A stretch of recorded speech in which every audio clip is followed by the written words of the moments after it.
Hola amigos, bienvenidos a un nuevo episodio de Fútbol Mundial Podcast.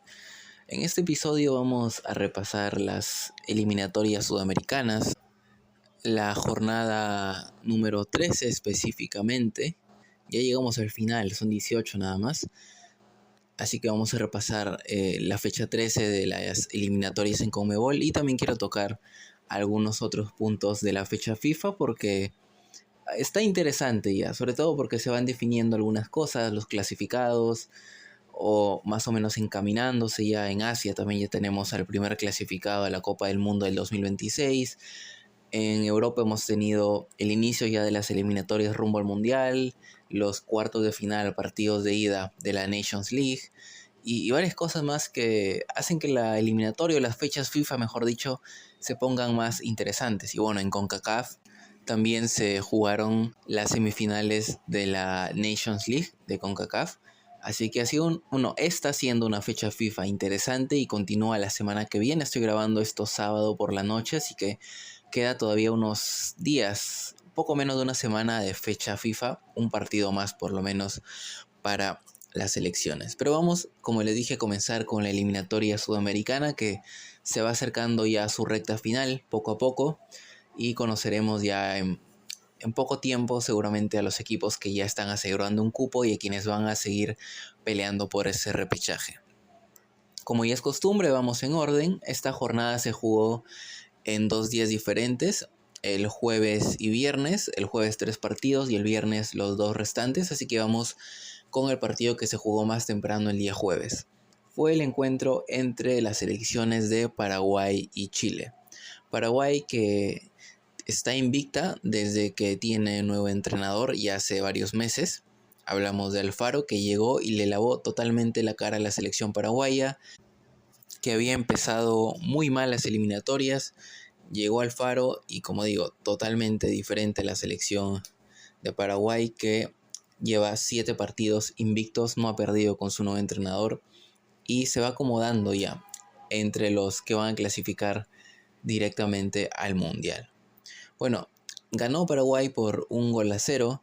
No fue tal vez su partido más brillante, porque Chile le puso las cosas complicadas, es verdad.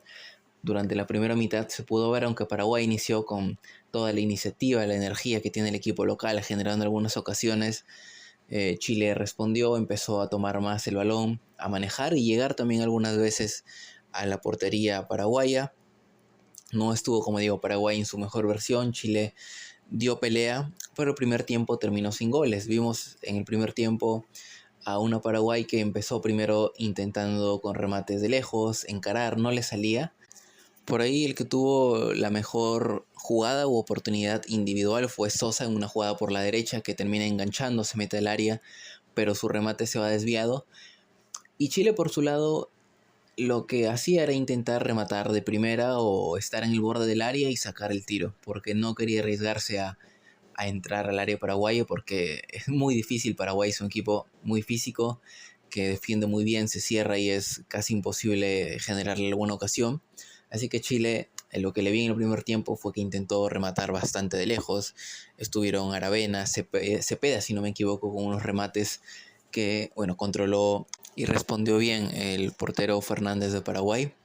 Y la selección paraguaya en el primer tiempo, ya de la mitad para adelante, empezó a encontrar que la pelota parada podía ser tal vez su mejor arma para intentar generarle peligro a Chile, aprovechando la altura, aprovechando lo bien que van a las pelotas para sus defensas, sus jugadores en general. Empezó a intentar ese método, generó varias ocasiones de tiros de esquina, de tiro libre, y los paraguayos ganaban las pelotas en el aire. No estaban siendo finos en cuanto a la dirección que le daban con los cabezazos, pero sí que estaban aprovechando ya. Paraguay poco a poco se empezó a dar cuenta que esa era la manera en la que podían generarle peligro a Chile. Y así terminó el primer tiempo, con una Paraguay que no estaba en su mejor versión, con Chile que había tomado bien el balón, había intentado generar algunas ocasiones, pero el partido seguía en empate, los dos tenían que salir a ganar, y Paraguay iba a ser quien tomara ese único gol del partido. Ya en la segunda mitad, al minuto 60, como les decía, justamente esa llave de la pelota parada fue la manera en que iba a conseguir Paraguay el único tanto del partido y por ende la victoria.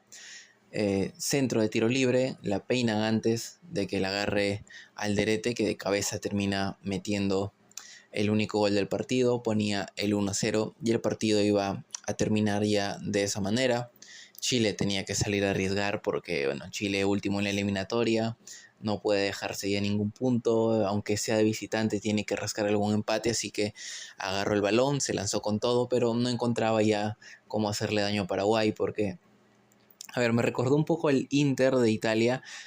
No estoy comparando que sean equipos iguales ni los mismos jugadores, pero el Inter usa mucho eso, ¿no? No importa que el partido no sea el más entretenido, pero con que te haga un gol ya luego te complica bastante, porque es un equipo que se defiende bien, que tiene mucha calidad y de contra te puede hacer mucho daño. Y esto fue lo que hizo Paraguay, porque Chile tuvo que adelantar líneas, que intentar hacerle daño a Paraguay y dejaba espacios que, bueno, la selección local intentó también cerrar el partido con contraataques, no lo consiguió.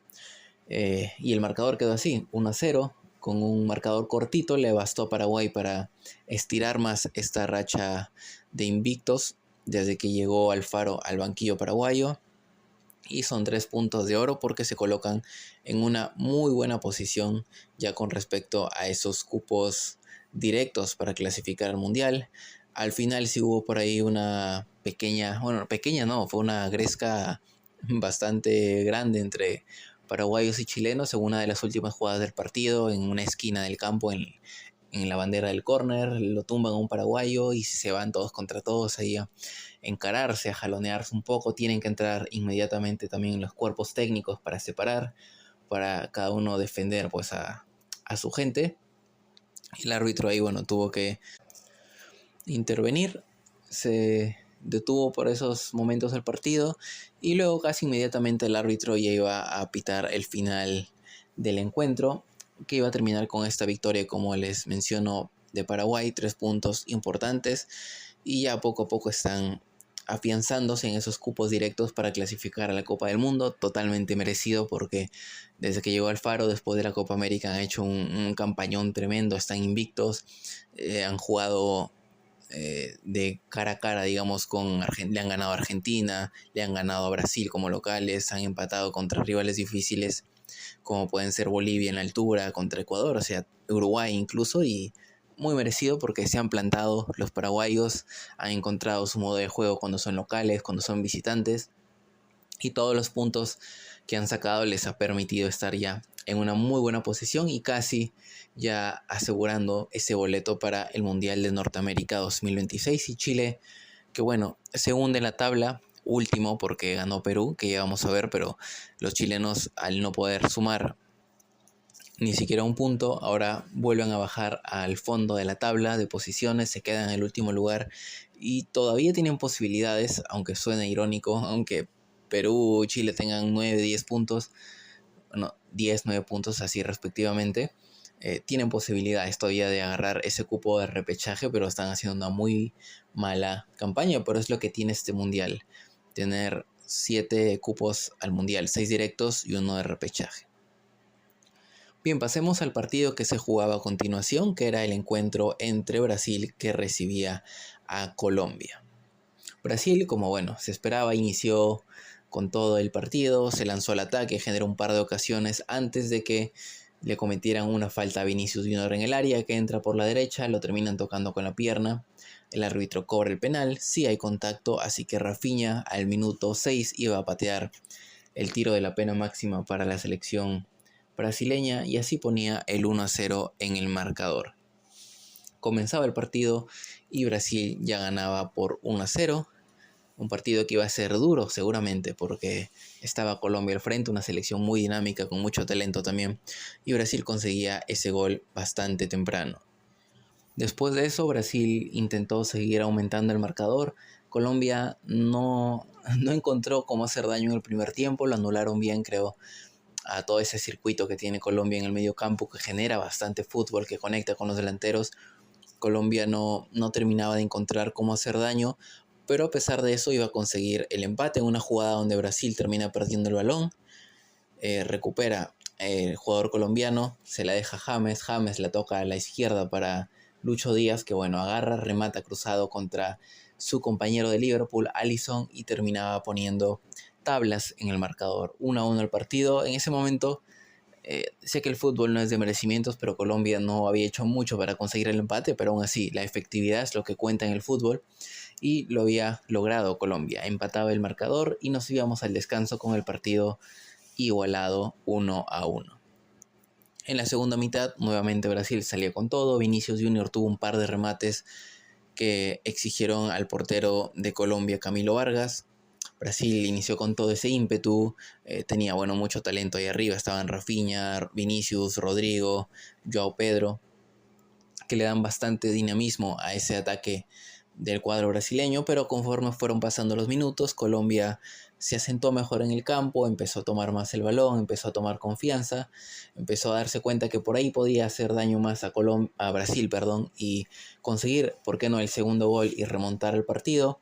Hubo una jugada donde Davinson Sánchez y Alisson terminan chocando cabezas. Fue un choque bastante fuerte, si bien la repetición son los dos que saltan en el aire y justamente por ese impulso de los dos saltando, el golpe es aún más fuerte. Golpea la parte de atrás de la cabeza de Davinson Sánchez contra la parte delantera de la cabeza de Alisson. Los dos se quedan en el suelo. Obviamente los jugadores piden atención inmediata por parte de ambos cuerpos médicos, que entran, los revisan y claramente por conmoción cerebral no pueden seguir en el partido, y por protocolo también el árbitro permite que se hagan los cambios y ese cambio no cuenta, ¿no? Es la regla de la FIFA, donde si hay un golpe, accidente de cabeza, ese cambio es como un cambio extra, ¿no? Porque es por fuerza mayor, digamos. Así que de los 5 cambios que existen en el fútbol actualmente, por conmoción cerebral, cada equipo podría realizar 6, digamos. Ambos tienen que salir.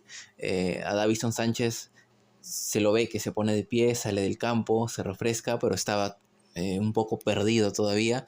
Luego, cuando se da cuenta que lo iban a sacar, quiere regresar, pero hubiera sido una situación irresponsable si regresaba al campo de juego, porque aún estaba un poco desorientado. Alisson también parecía que iba a continuar, pero los médicos le recomendaron seguramente también que tenía que salir del partido para prevenir cualquier cosa, así que el portero de Liverpool termina saliendo del campo de juego y es sustituido por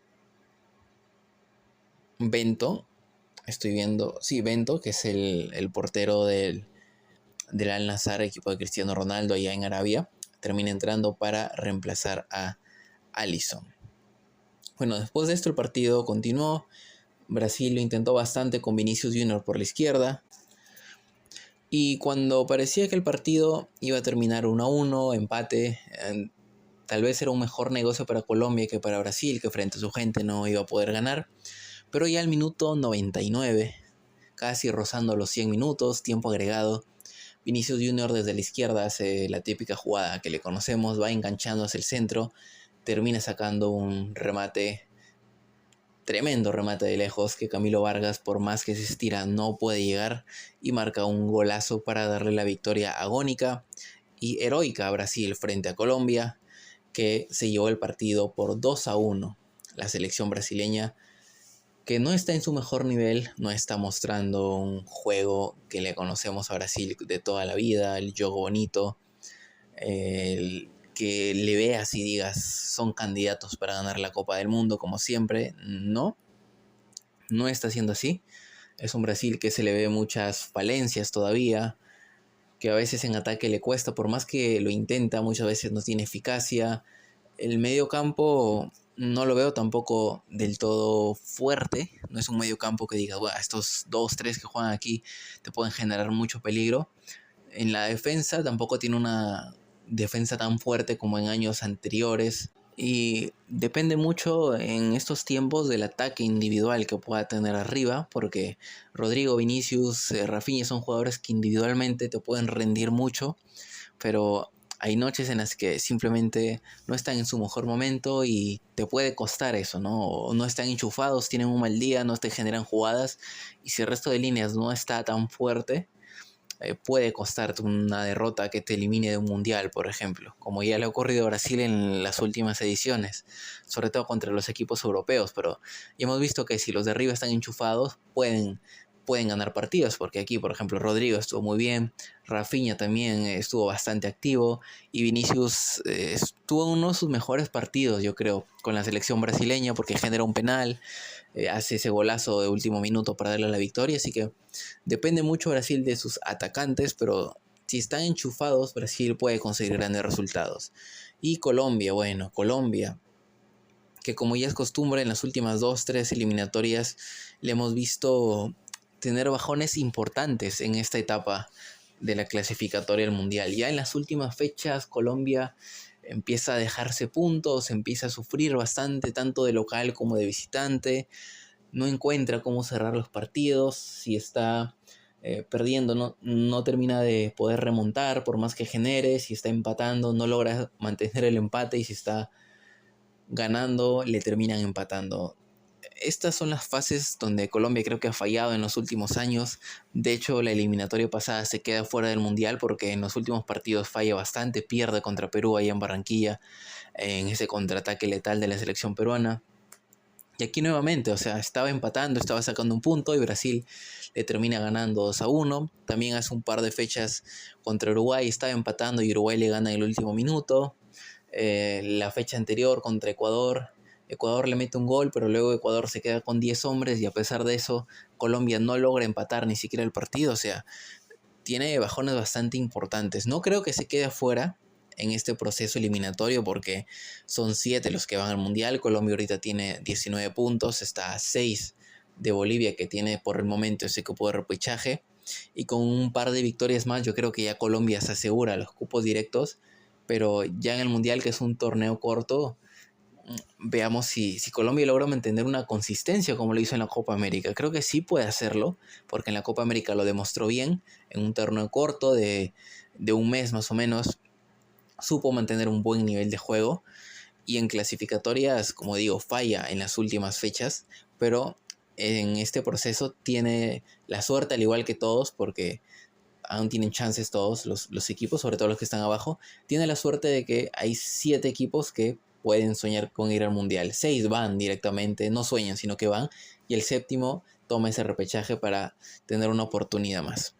No creo que Colombia vaya al repechaje, salvo que hay una catástrofe tremenda, que pierda la siguiente fecha y que pierda las otras dos y que no sume y que Bolivia, Venezuela o Perú ganen y suban y lo saquen de ese puesto.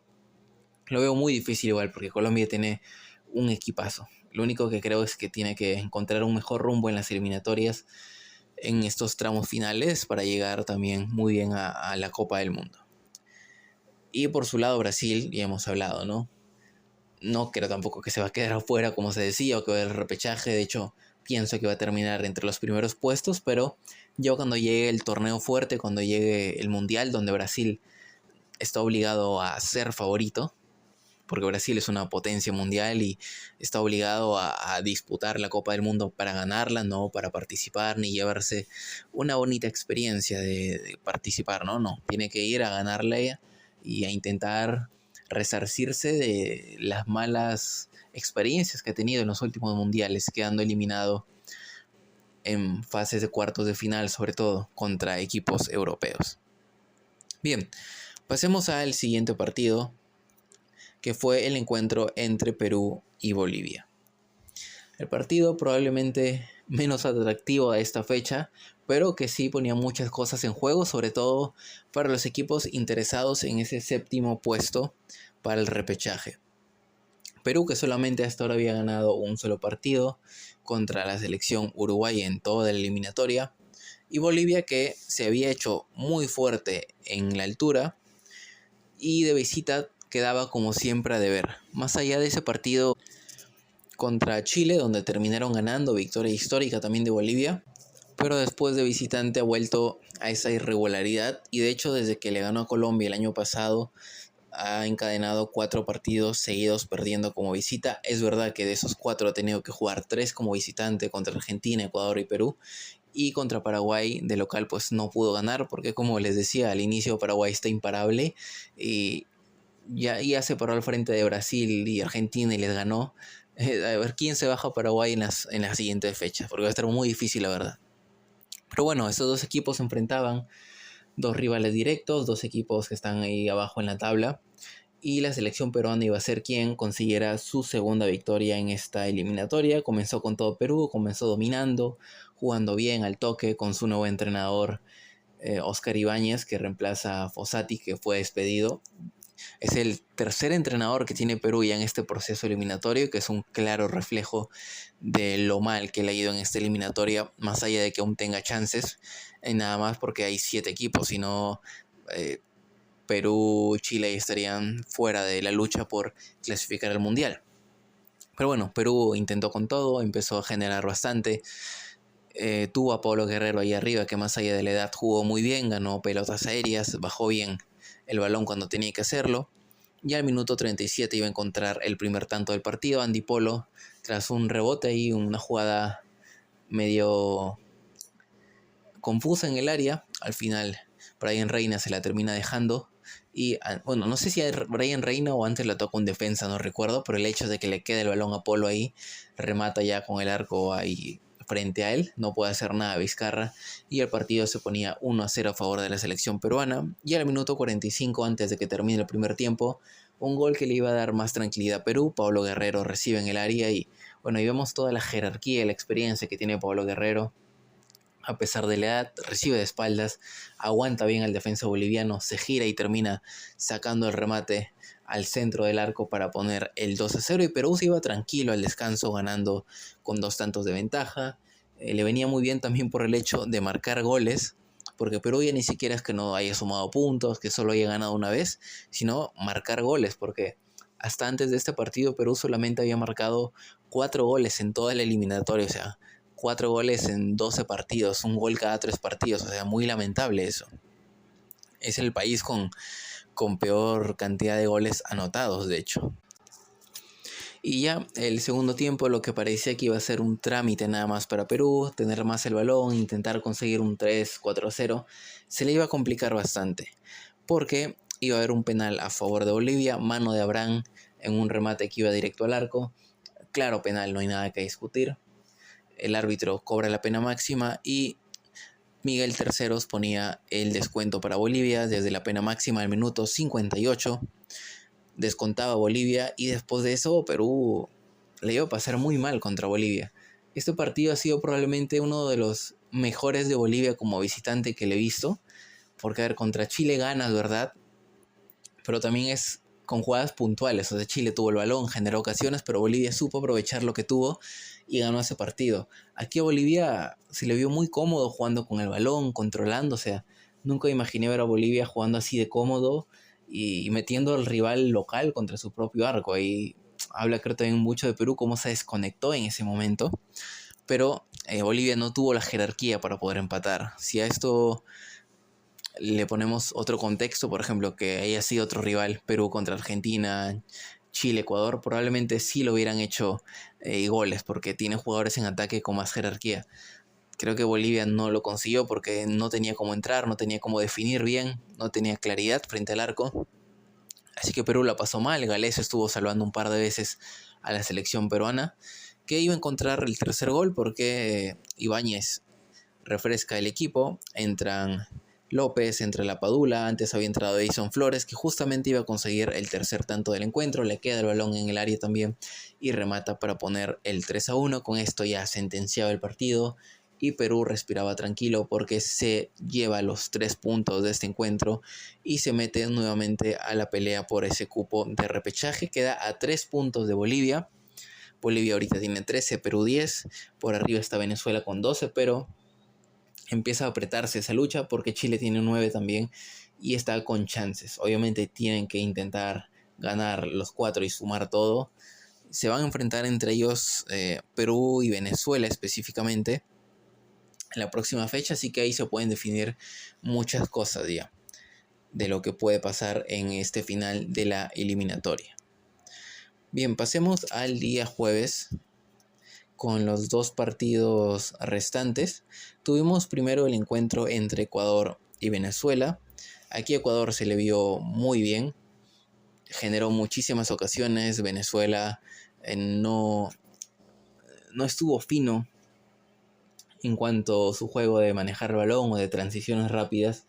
No estuvo bien Ecuador, se lo comió prácticamente en la cancha, más allá de que tuvo un par de ocasiones Venezuela, un cabezazo de Rondón, por ahí otro remate también, pero Ecuador generó muchísimo y creo que el marcador podría haber sido incluso más amplio que un 2-1. De hecho es engañoso este resultado, porque Ener Valencia tuvo un par de ocasiones que tranquilamente podría haberlas convertido en gol y poner 2-0, 3-0, 4-0 el partido.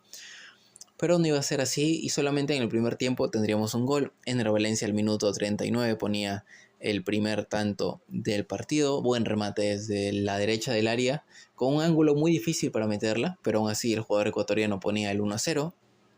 Ya en la segunda mitad, al 46, nada más comenzar la segunda parte del partido, Ener Valencia nuevamente en un robo y un error también de la defensa venezolana termina robando el balón, queda frente a frente al portero Romo y termina definiendo en ese mano a mano para poner el 2-0. Ecuador pudo aumentar más el marcador, Venezuela intentó salir más, pero sin arriesgar tanto para no dejar espacios, pero aún así los dejó porque iba a haber una jugada de contra de Ecuador, terminan tumbando a Ener Valencia en el área y al minuto 70 el mismo Ener Valencia iba a patear el penal rumbo a conseguir su primer hat-trick con Ecuador, pero lo iba a fallar, así que aún no lo va a conseguir. Qué mejor oportunidad, pero Romo se lanza bien, adivina hacia dónde iba el disparo y termina atajando el tiro del jugador ecuatoriano. Y el partido continúa 2-0. Al minuto 91 Cádiz iba a descontar.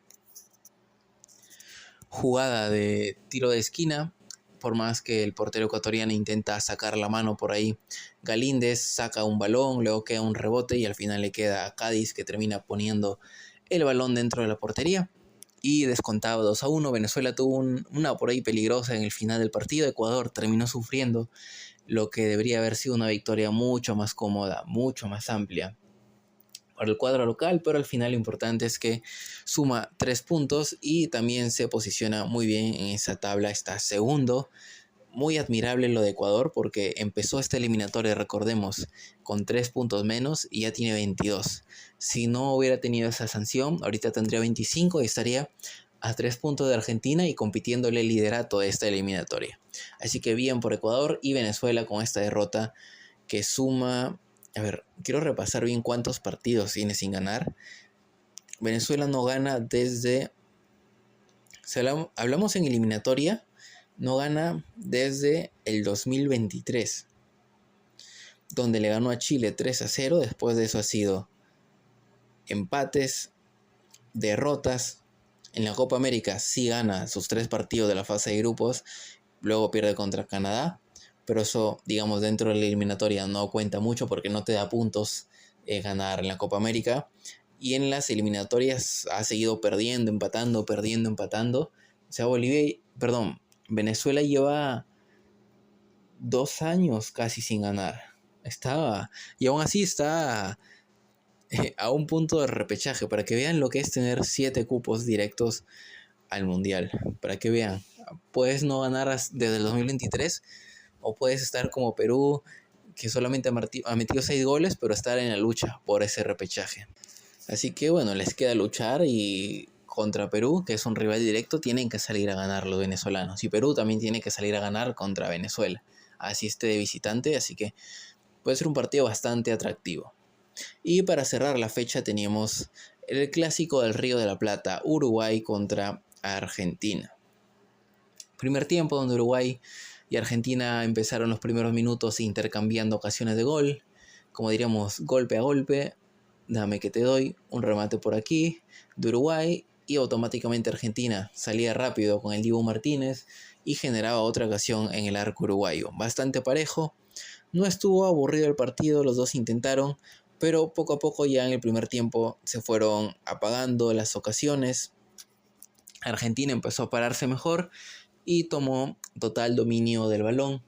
Y ese es el juego que mejor se le acomoda a los argentinos. Tocan muy bien el balón, no lo rifan. Y se vio mucho en este partido, porque por más que Uruguay se cerraba en la defensa, y en el segundo tiempo también lo vimos, donde Argentina ya se hizo prácticamente amo y dueño del control del partido. Uruguay sí tuvo posesión, es verdad, incluso superó a Argentina en el segundo tiempo en posesión, pero Argentina cuando tenía el balón lo movía más rápido, tenía las ideas más claras, y a pesar de que Uruguay intentaba cerrarse en el área para que no haya posibles opciones de pase a los delanteros argentinos, la selección de Argentina no se desesperaba. Empezó a tocar el balón a los costados o lanzaba una pelota larga para Julián Álvarez que la aguantaba bien, esperaba que se reorganizara el ataque argentino y luego tocaba bien Argentina, la verdad, bien. Empezó a tocar muy bien con McAllister, con Leandro Paredes.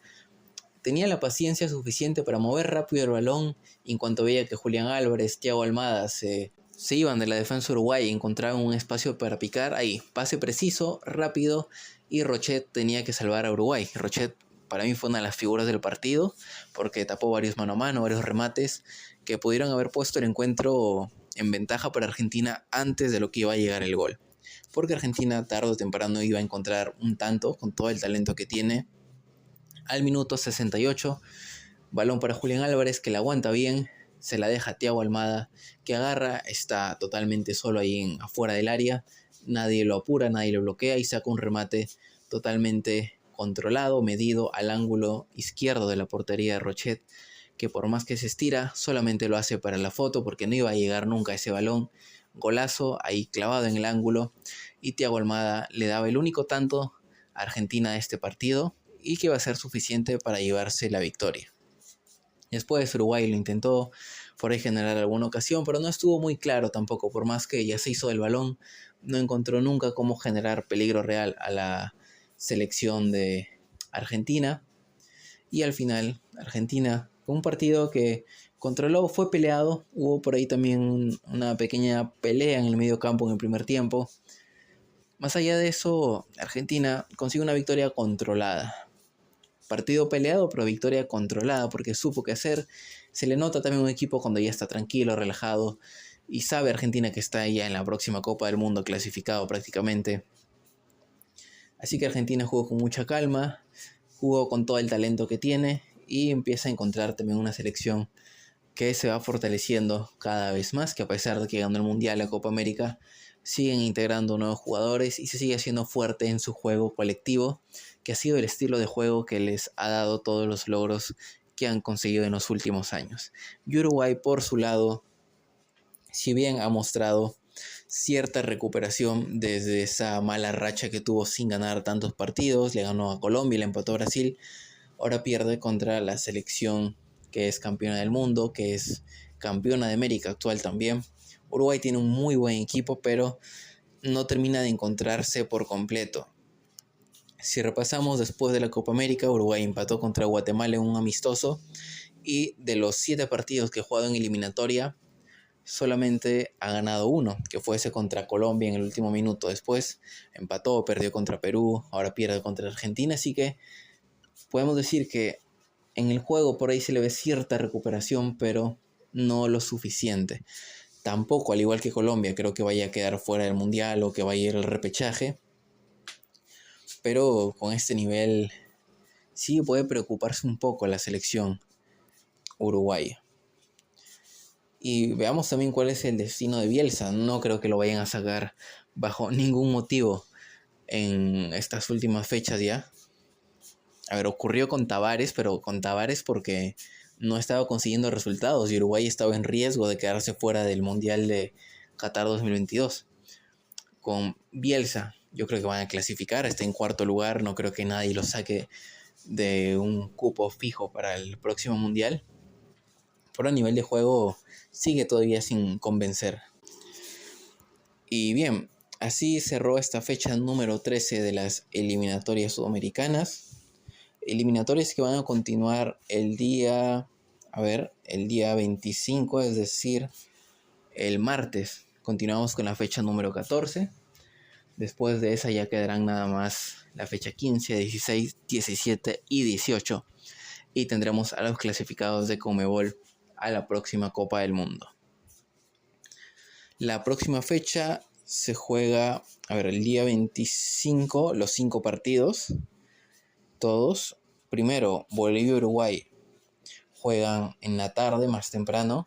Claramente Bolivia quiere aprovechar el calor, la tarde, el sol y sumado obviamente la altura para complicar a Uruguay.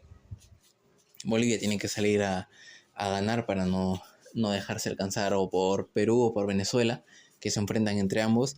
Y Uruguay, como digo, a ver qué hace en Bolivia.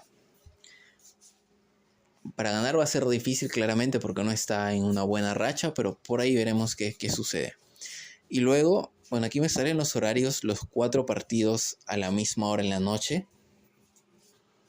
Y sí, acabo de consultar en otra fuente y los 4 partidos restantes se juegan a la misma hora. Vaya con la Conmebol, ¿no? Poniendo todos los encuentros en simultáneo. Antes no era así, pero bueno, la Conmebol, que dice, van a jugar todos al mismo tiempo. Ya a ver cómo ves todos los partidos. Van a ser en la noche al menos para poder verlos con mayor tranquilidad. Pero a la misma hora no seas malo, al menos pon dos juntos y luego otros 2. Pero bueno, en fin. Bueno, también se entiende porque los jugadores luego tienen que regresar a su club, o sea, juegan martes y algunos van a estar jugando ya el sábado, domingo en sus clubes en las ligas europeas sobre todo. Y luego de mitad de semana tienen que jugar, no sé, Copa del Rey, creo que en España, por ejemplo, luego Liga, Champions, en fin. Se entiende también por el calendario que está tan apretado en el fútbol hoy en día. Bueno, juegan Colombia-Paraguay. Partido que va a estar bastante interesante. Duelo clave entre 2 selecciones que quieren asegurar un cupo directo al Mundial. Son rivales directos, digamos, en esa lucha por esos puestos de clasificación directos. Luego otros 2 rivales directos, Venezuela-Perú, ellos 2 por el cupo de repechaje. Chile-Ecuador, Chile con su última chance probablemente, bueno, no última, pero matemáticamente ya se complicaría aún más Chile si no logra ganar, y Ecuador que no se le va a poner fácil. Ecuador que aunque pierda yo creo que seguiría ahí entre los primeros para ir al Mundial directamente, pero si empata o gana creo que mucho mejor para ellos porque se acercarían más a una Argentina que es líder ahora de las eliminatorias, y Argentina que juega el clásico sudamericano contra Brasil. Argentina-Brasil van a jugar el clásico sudamericano, las 2 mejores selecciones históricamente, porque actualmente, a ver, Brasil yo creo que no es la segunda mejor, creo que puede competir de igual a igual contra Ecuador, Colombia, por ahí, porque le faltan cosas, pero en calidad Brasil sí que tiene un equipo muy superior. O sea, siempre Argentina y Brasil se despuntan de los demás. Solo que Brasil, a pesar de que tiene el talento, no está encontrando el juego necesario. Y ahora tiene que visitar a Argentina. Y bueno, un clásico siempre es bonito de ver y todo el mundo está pendiente de él. Lo que sí no hemos visto es la tabla. Hemos visto antes los partidos y no la tabla. Pero ya más o menos con los partidos que les he dicho saquen sus conclusiones. Argentina es líder con 28 puntos, segundo Ecuador con 22, Brasil tercero con 21, cuarto Uruguay con 20, Paraguay quinto con 20, pero menor diferencia de gol. Colombia sexto lugar con 19, Bolivia séptimo lugar con 13, Venezuela octavo lugar con 12, Perú noveno lugar con 10 y Chile décimo lugar con 9. De Argentina a Colombia, los 6 equipos están con cupo directo por el momento.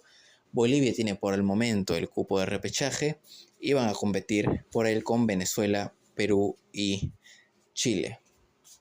Así que así es como está la eliminatoria sudamericana, y después del día martes va a cambiar seguramente con los resultados que ocurran.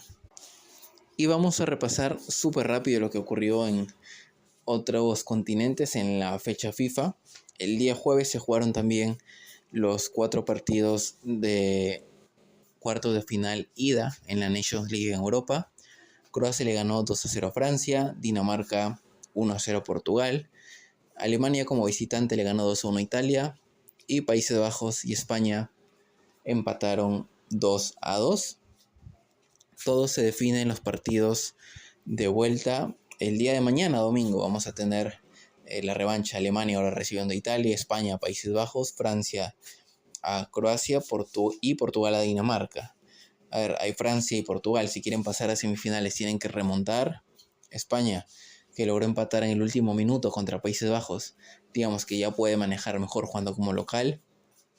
Y Alemania sacó una victoria importante contra Italia y ahora define como local. Así que domingo de tarde con fútbol europeo, fútbol entre potencias en el mundo de este deporte.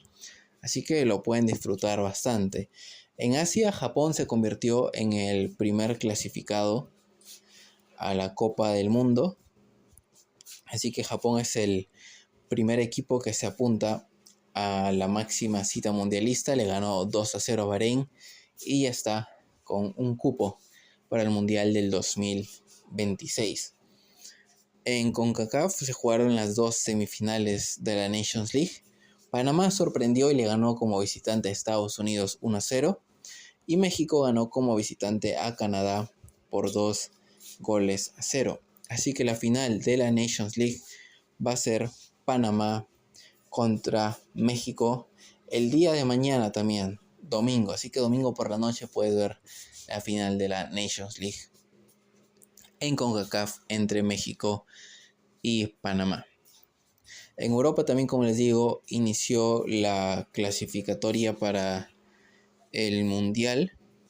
Obviamente no están compitiendo aún los equipos que están en esos cuartos de final de la Nations League.